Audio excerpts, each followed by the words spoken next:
Hey guys, welcome back to my next episode on Yes Boss. And today we have somebody really special. So let me ask you a question first. Imagine you are the VP of a company. Imagine you're at a very senior leadership position. What do you do next? A, do you continue to reap the benefits and look forward to growing in your organization? Or B, do you leave everything alone, start something from scratch, something that you have zero idea of, something that scares you, something that excites you? Well, most of us would have chosen A because that is the path we all know, right? The path that we all understand. But today we have Manish with us. He chose path B and he left his corporate job of 20 plus years to start freelancing. Let's get started. Let's get to know him better. Welcome, Manish. Hi, Aditi. It's a pleasure. Good morning. Great. It's lovely to meet you as well. So, tell me something about your background. Where were you born and brought up? How did you end up here? So, tell me something about your story. Sure. So, I've had a long journey. I was born in Patna in Bihar, and I grew up in the 80s and 90s. I know a lot of your listeners and even you would not have been born at that time. But that was a very different era, and I was born to a upper middle class, fairly well educated family. And I think the most interesting thing I'll say, Aditi, about maybe my background is that almost nobody in my family had ever got into what I got into, which is the corporate life and all that. So belong to a very sort of government job oriented family, and most people were either in the government job or in teaching, which was I think the biggest chunk. So Right. that's was my early part, and then I did my early education in Patna, and then I did my MBA from Goa, and then I worked across the country. So I've worked in the southern part of the country, I've worked in the western area, Bombay, Gujarat, then in Delhi, so all across. So that's been really my journey, and currently I'm based out of Delhi. Right. So you've talked about being a corporate employee, and that was new and that was first. So tell me something. How did you get into sales, and how was your journey like? So that's exciting and interesting because I actually I I had an idea as to what I don't want to do, which was like I don't want to work with machines and too much of non-human thing, and that's what I want. So I never did engineering, Right. and then what I wanted to do was honestly it came a bit later. I wanted to work in something which was to do with people, and when I did my MBA, uh, I got a job into sales, and honestly, Aditi, the initial understanding of selling, and I think you may agree with me, all of us have certain perceptions related to sales as a career and salesman, and my perception was also fairly similar. And I was thinking I was not really made for sales, and I did the job because that's the job I got. But I think as I spent few years in sales, I started realizing that sales is much more about engaging, much more about building connections, and much more about being authentic rather than pushing things or manipulating things, which is the normal thought of selling. And I realized that these are some of the areas I'm naturally good at, and that I think led to one thing led to other, and I think I spent more than 20 years in sales. Yes, even so, I am a marketing professional, and even Mm. my reason for selecting marketing was that I don't want to do sales, because we've grown up hearing that sales is a bad thing. You're being pushy, but that is only because a certain set of people chose to do it that way. But I think the beauty of sales is that everybody needs some things, right? And we are just matching that gap. If your product is good enough and if you're pitching it to people, that is not bad. That is actually what your needs are being met. So, and this took a very long time to change. It takes over years of experience when you realize, and especially when you start getting into freelancing, you realize that it is even more important to sell a Absolutely. product, service, and yourself. And absolutely. So I think the way you look at sales, and I think maybe this is something I like to tell a lot of your listeners, that uh, sometimes our perceptions may not be correct. And in life, it is always a good idea to, even if you have certain perceptions about something, for example, sales, or it could be anything. A lot of people also have perceptions related to freelancing or solopreneurship. It may be always a good idea to test your perceptions and check it out in reality in the market by trying out a few things. Yes. And most often than not, we will find that maybe our perceptions are not correct. So I think that's something that I have realized over 2 decades of working. That's a Correct. lesson. Absolutely.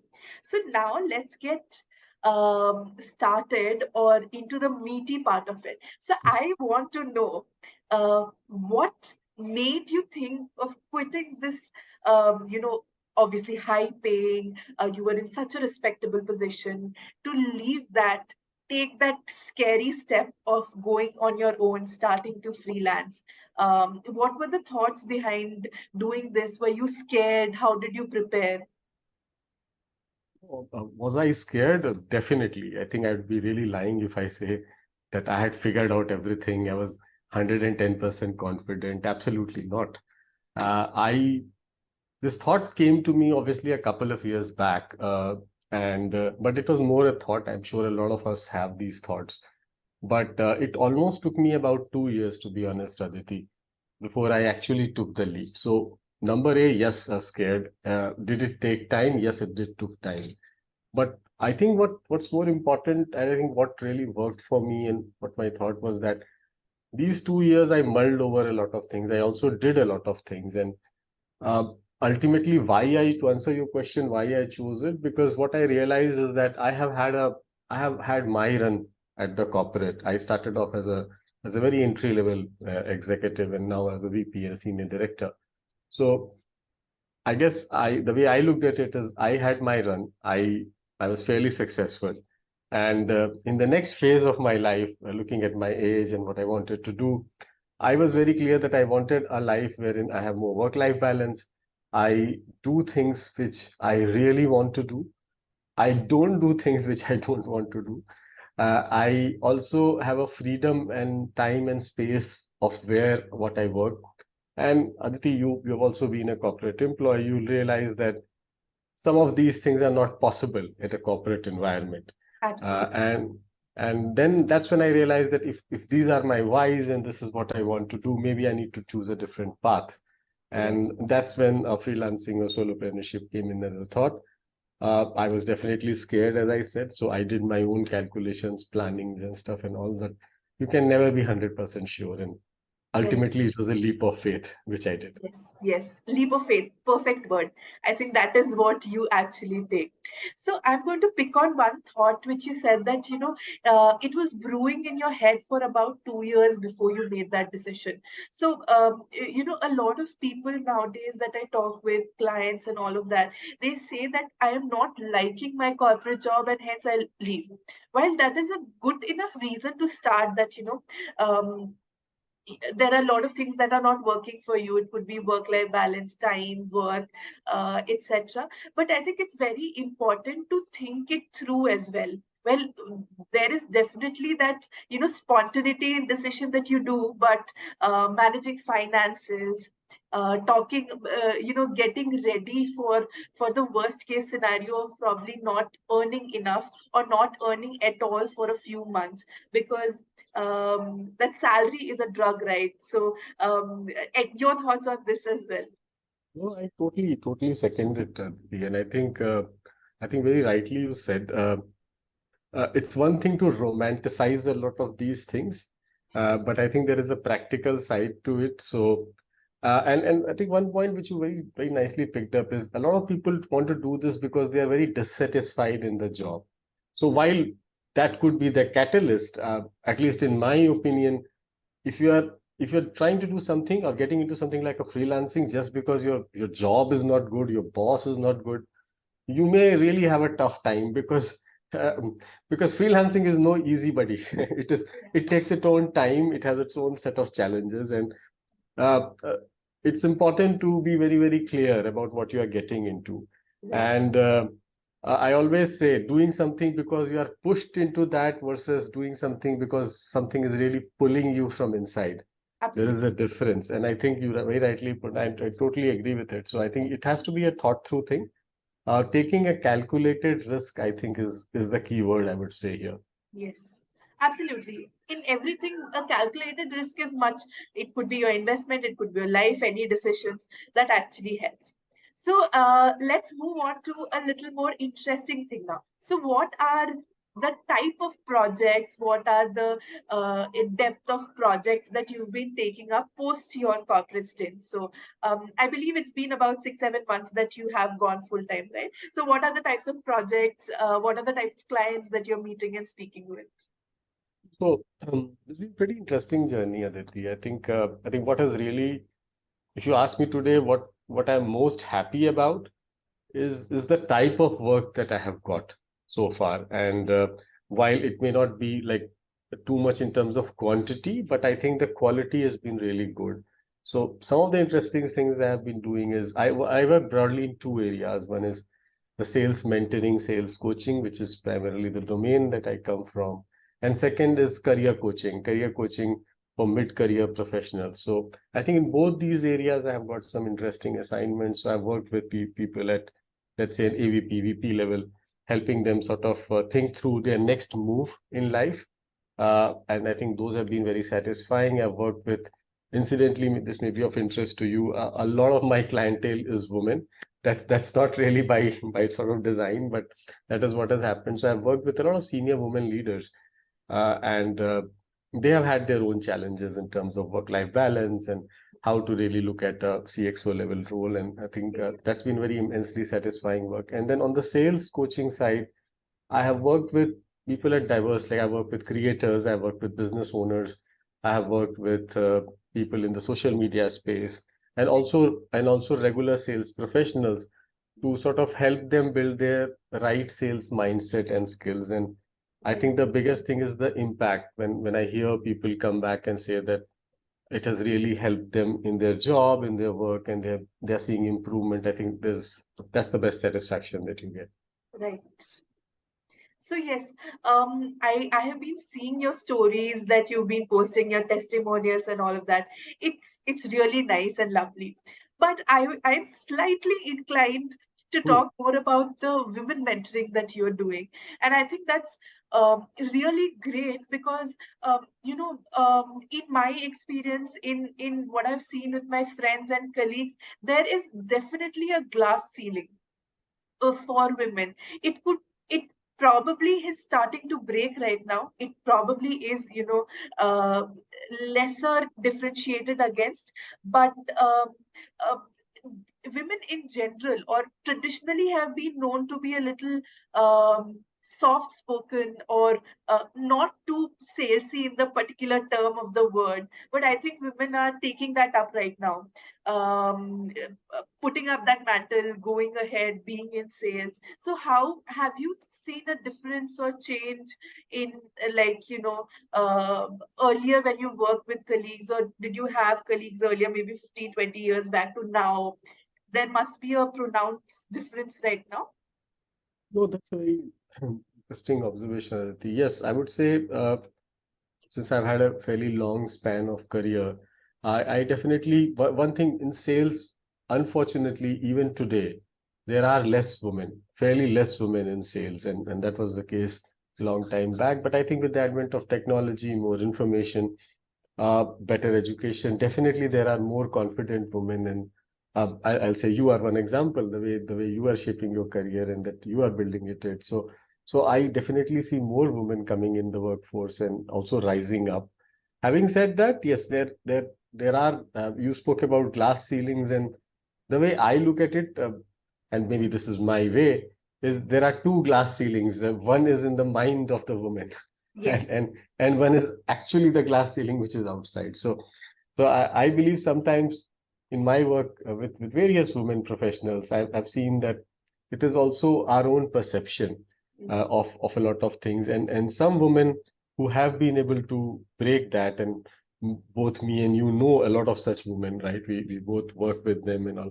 They have really they've really scaled, right? Because they broke their own mental barriers, and they dreamt big, and they've created very good institutions. So I think that's very important. And then there is obviously the social side of it. Within Yeah. men are there, they have biases, and there are biases related to women and all, which I think is a work in progress. I don't think it's a perfect society. A lot needs to be done. I'm happy I'm contributing in that, and I guess yeah, things will only improve. Absolutely. And I really loved your thought on when you said that there is one glass ceiling that exists in the mind. That's so true. That, the first thing is we limit ourselves in our mind, and then there is the world that's doing it. So Yeah. great thought. Like I probably, one of the highlights of this episode today. So moving on, we glamorize success and it's all going really well and all of that happens. But can you talk a little bit about your failures, like, moments where you had self-doubt, moments where you had like, should I be doing this? I could be making more than enough money on my job. Can you tell me something around that? Absolutely. So I think again, self-doubt, I think is fairly normal. I am not one of those people who will say you should never have self-doubt, because I don't think that's humanly possible. All of us have doubts, including me. It's how we manage it. And so maybe there's something that I read which says that what is courage? And courage is not absence of fear. Courage is actually walking in spite of your fear. So that's typically what it is. So I think I obviously had my moments of self-doubt. I have had peers who are obviously in the corporate journey, and they're doing very well in terms of making the sort of money. But I guess my go-to thing, Aditi, in that has been that whenever I have had self-doubts, or whenever I've thought that, okay, am I doing the right thing? I go back to the whys that I spoke to you about. My why I actually chose it. And if I look at that list, making a lot of money was not in that list. Right. So I think I'm very clear. If making a lot of money was my primary driver, I would have actually remained in corporate, Yeah. right? But at this stage, and I'm very particular when I say at this stage, that's where I generally don't like a lot of free advice that goes on in the net where everybody should become a freelancer, everybody. I think it's all our own choice at what life stage they are in. Yes. At my life stage, for me, money is important. I will never deny the importance of money. However, is it the only primary driver? No, not for me. It may be, let's say, fifth on the priority. I need to definitely make a certain amount of money, which thankfully I am through my freelancing business also. But there are other things important. So when I go at my why and I see, am I aligning my work to that? I think that sort of helps me solve those doubts. Absolutely agreed. And I love that quote. So even I feel like that, like, either doing this along with my work or eventually moving out or doing that, entirely might be really scary. But the thing is that if you have that purpose Yes. of like, something that you really want to do and really enjoy doing, I think you can sustain it because I have been reading a lot and like everywhere it says that if you can sustain a business for more than 1 to 2 years just by that being consistent you can still make it through. So that first, Absolutely. yeah, Absolutely, absolutely. I think just to add that one bit what you said, in fact, if you can sustain by, let's say, 1 year, 2 year, or three, many times success is a lot about playing, being there on the playground, as I say. A yes, lot of people leave the playground too early. correct, So if you leave the playground, your obviously chances of success is zero. correct. Uh, if you are there, as they say in the cricket, right? So if you are there in the crease, then only you can make 100. If you're not there at the crease, then there is no way you can. So yeah, totally agree with you, Aditi. Yes, and it also might come at like like even I have that there are months where I have not had anything, any money, any projects come in. and it's very easy to just leave that and go back to what you were doing, but just sticking it through, because it's like a game of up and down, trough and crest and all of that. So ultimately that line is going forward. It's just that ups and downs together that we need to combine. So yes, lovely thought. Let's move on to the next question. The next question I have for you, Manish, is that from the time you started freelancing, what are some of the achievements that are really close to you? Yeah, interesting. I think some of the, if I look back, some of the most satisfying experiences I've had is with working with a set of people who had a completely and this I'm coming from the sales coaching side here. I've worked with a lot of people who when they came to me had a completely different view related to selling and their own abilities related to selling. And when I worked with them over a period of 1 to 3 months or so, uh, after them, when I hear from them or when I see them, like I'll give you an example. There's this senior lady who I coached, and she actually runs her own firm.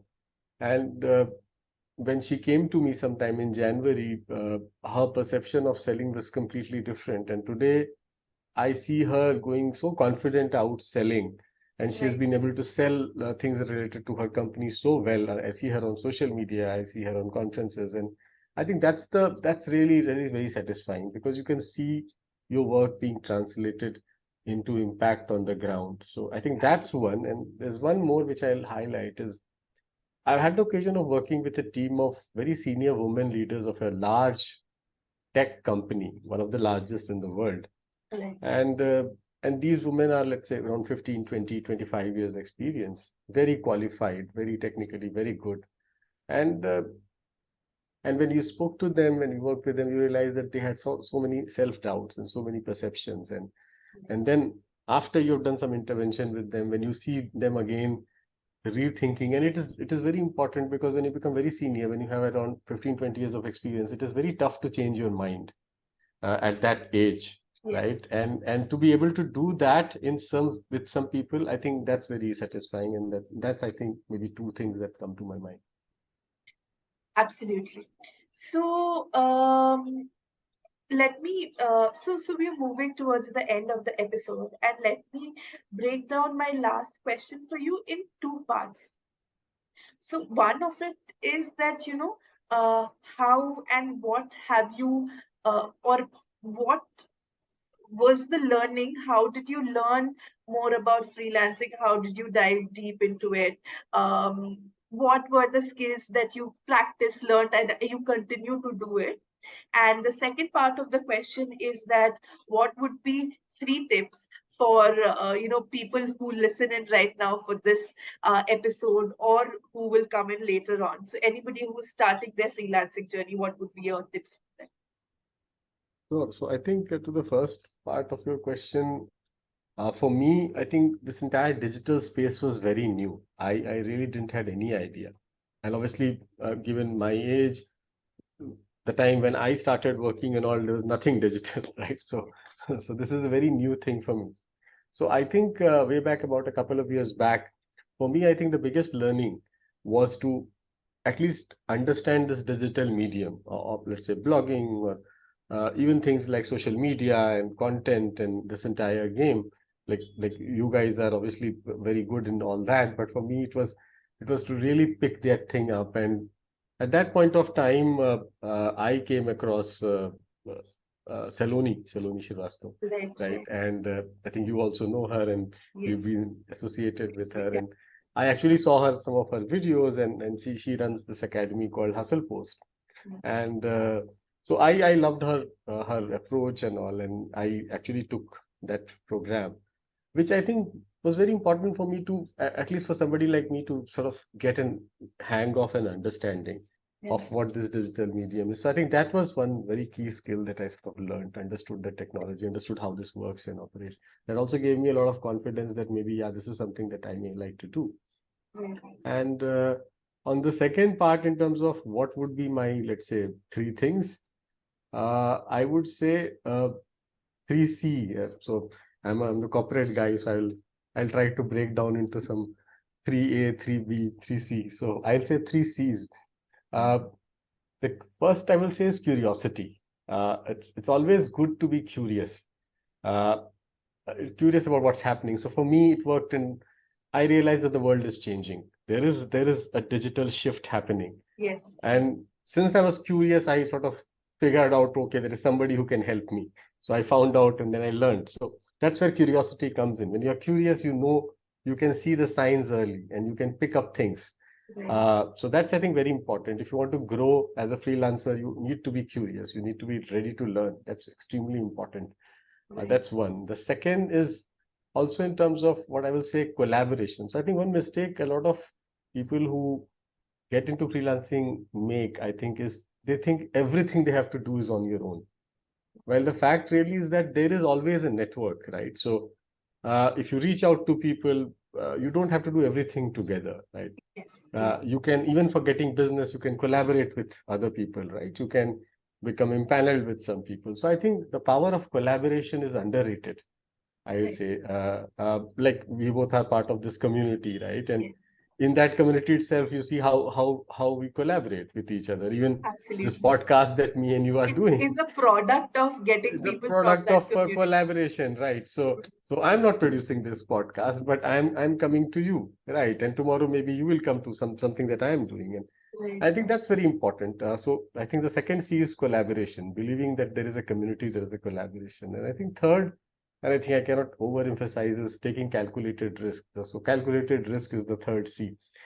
I think so I have this framework. This is something which I believe in, that you will never have 100% clarity that your decision is going to be correct. So I call it as a 70% rule. So I believe if you are 70% sure that something is going to work out, and this could be 70, 75, but if you are reasonably sure or 70% sure, and then you should go ahead and do things. So take that calculated risk. In life, without taking certain risks, growth doesn't happen. So you need Yes. to go out of the comfort zone. So I think all the 3 C's, I think, is what I would say people should try and do. You've spoken like a true corporate. I remember that, every strategy that we do has to have a framework. So, but very useful and important. I agree on all of these. I remember that, Saloni's community that we are a part of.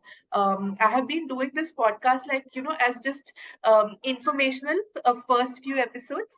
And while it was interesting, but I was losing interest because I was speaking to a blank screen, right? Nobody to have a conversation with. But when I started interacting with people, I can't tell you, like, even today, after speaking to you, like, it's so motivating that actually the entire day I work harder because the stories that come out are so powerful and inspirational. So I think it's really, really nice to have this curiosity and collaboration, because that is extremely needed if you want to start off on your own to figure out stuff. On that note, one more thing for people listening in is that Manish said that he had no idea about social media, right? But he's been acing Instagram and LinkedIn, but specifically Instagram, where he's gained more than 9,000 followers in a very, very short amount of time. So basically, if we break down the virality of his content, it is because of, very relatable content, extremely down to earth, that, there is no sort of show off in what you are doing. It's relatable. When somebody might get inspired to take that action, and of course the tips that you share or the content that you share is very actionable. We learn from it. So no wonder the growth of your channel that we have seen. So it's really nice to see when you say that, you started late, but another takeaway from that is that it's never too late to start. Like what people have taken years to do, you've done it in 6 months, 8 months. So that's again another lovely takeaway from this episode as well. I think you nailed it. I think it's never late to start. It's never late to, I would say it's never late to trust yourself. Yeah. I think that's very important, and maybe you are doing it. I think a lot of other people are also doing it, and I think we Yes. are all on our journey. And I think maybe just one final thing I like to add is maybe another C to it is don't compare. Yeah. So for example, my journey is different. Your journey is different. Sometimes we get into this comparison trap Yeah. that I'm not like that person or I'm not growing like that person. All of us are on our own journey, Yes. right? And I think comparison really kills. So what I've learned as a coach, what I've learned as a professional is that let's compete with our own selves and not just with any other. I think there's enough space in this world for everyone. I believe in the concept of abundance, and I think if you are good, if you are consistent, as you said in one of the points that if you are there in the game, if you are Yes. then I think it's matter of time how ahead we go. I think that's most critical. Yeah. Like they say, it's not if, it's when you will Yeah, finally get the success. So, absolutely. on that note, I'll quickly summarize a few pointers to learn from this episode. The first is that there is no age and bar to start what you want or to do what you love.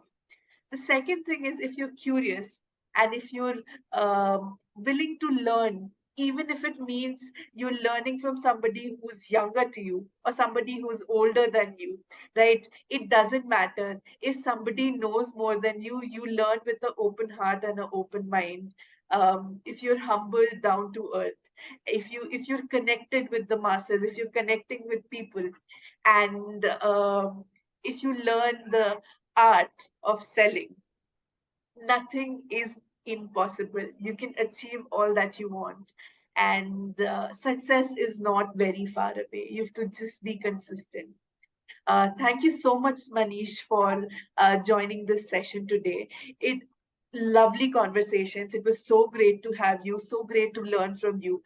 And this episode will also stay very close to my heart because, we have formed a good friendship over our course of learning. And hopefully, this collaboration, we can also take it forward. And hopefully, people listening in can, take tips and take that step, take that decision, and get started.